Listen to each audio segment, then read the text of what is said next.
Welcome back, everyone. I'm your host, Mikey, and welcome to Mikey Scope.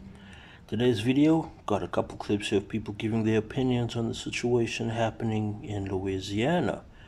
So, a lot of Louisiana farms and farmers have come forward stating that they are rather upset that black Americans refuse to work on their farms.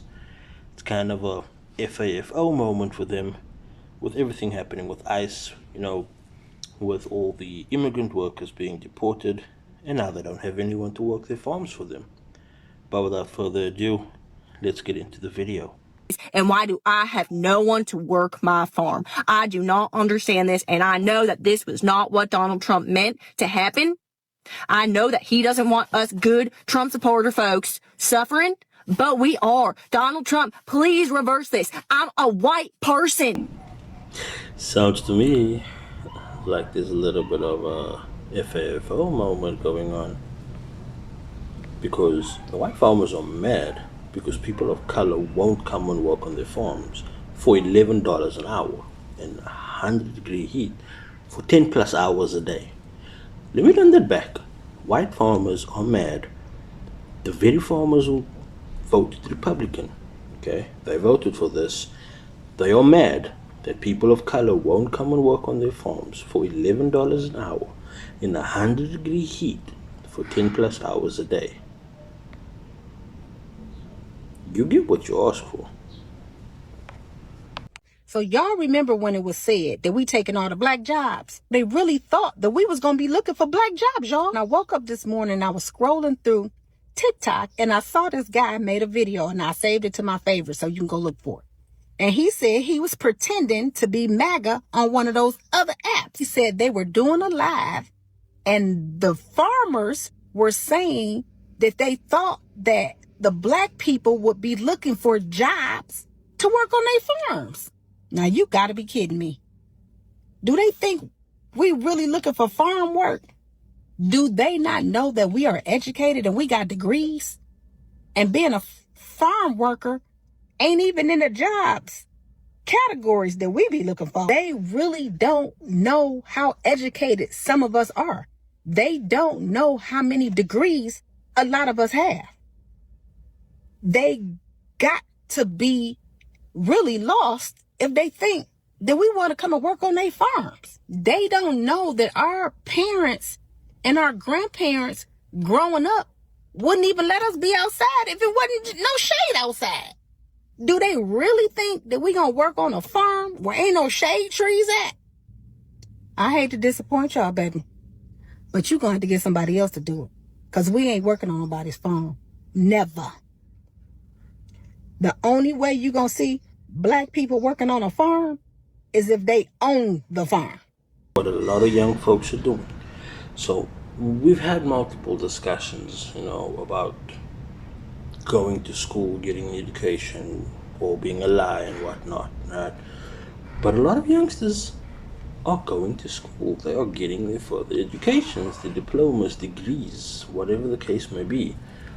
So Black farmers. Imagine how healthy we would be if we had more black farmers, or let's pretend we have only black farmers, right? I'm talking about the way that the Midwest is going to fall apart without federal funding, specifically all of these farmers, right? But one group that's going to do well is black farmers, because they never got all of these handouts. And so I am not opposed to a strategy where we do let some of these rural Midwestern towns kind of fall apart on their own doing and take that as a redistricting opportunity. But think about this. Native Americans, how much healthier would our planet be and our land be if Native Americans had more farmland, which will be one of the groups that have the cash to do so. So I don't know. It's a silver lining I'm trying to think of. I was just trying to think if I've ever known a major farm or plant to have a food recall that was black owned. And I absolutely agree. I haven't seen any articles or anything about situations like that, and like the young lady said, that they would be the people to have the resources for it. White Midwestern farmers thinking black folks were going to come and work their goddamn fields after they mass deported all of the migrant workers. Sit and size our asses the fuck up. Let us know everything about ourselves. Like when my grandmother looked at me at a young age and said, young lady, you need in school and go on to college. Working outdoors is not for you. That's my fucking grandmother. She knew me. She was right. So what did I do? Stayed my ass in school. Went on off to college. And now you're looking at a 6-figure nigga. So I was on YouTube and I came across this video claiming that white farmers are outraged that black people do not want to work on their farms. And I thought it was fake because I was like, this has to be like clickbait or whatever. So I searched and I came across Facebook, and y'all, the comments were wild. I still wasn't sure if it was real. So I tried to go to the staffing agency's website, and y'all, apparently so many people went to their website that the website crashed. So I figured, okay, maybe this is actually real. So they're basically offering $11 an hour to pick blueberries, 9 to 10 hours a day, 7 days a week, from May to July in Louisiana heat. Now, I never heard of Laranger, so I decided to look it up real quick. So here's some info. And just so you know, my source is this website called places.us.com. So anyway, livability is a C-. Population is less than 6,000.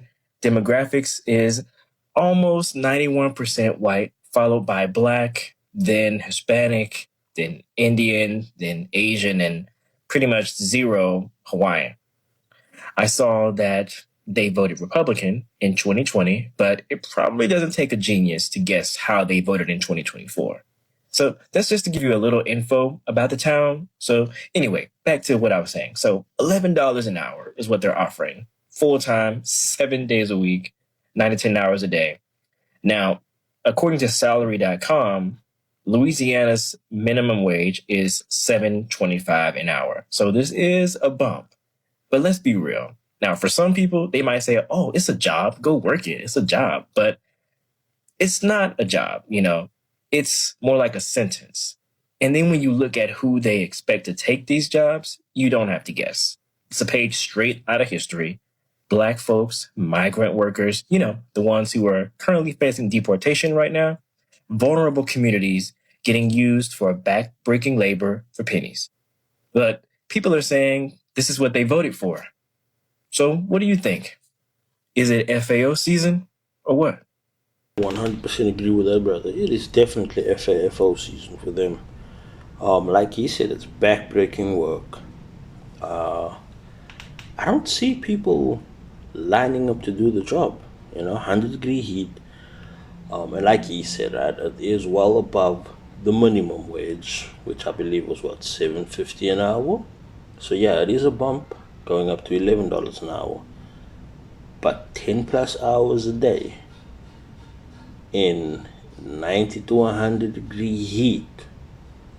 Nah, fam, I don't think anyone wants to do that.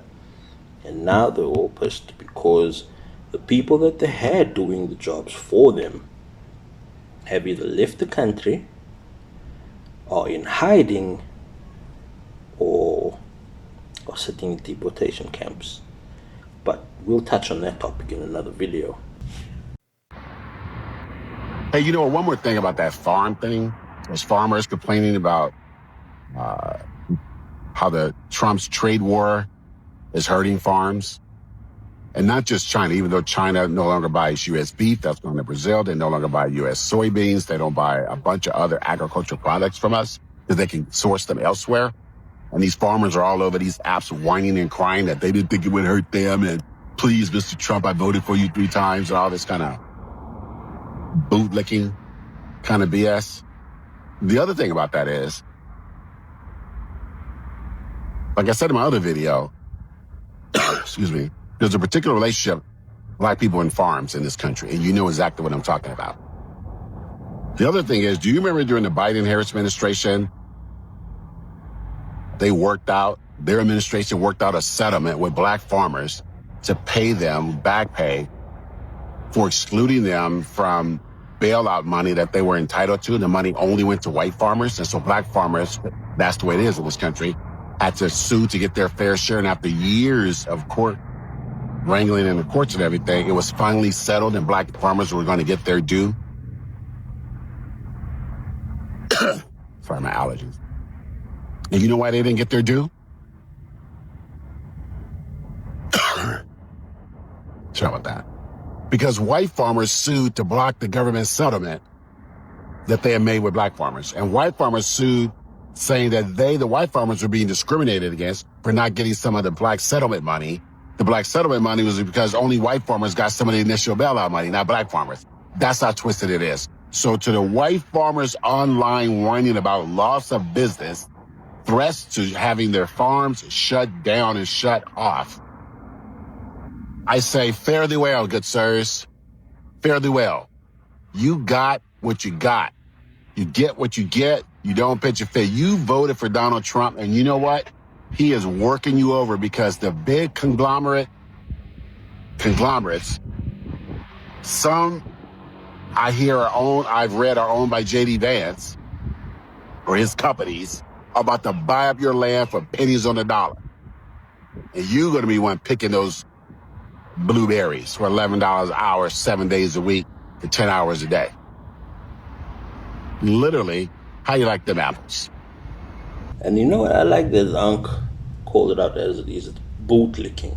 Okay, when the big beautiful bill was brought up, everybody was like, "Oh no, tariffs are not gonna hurt us.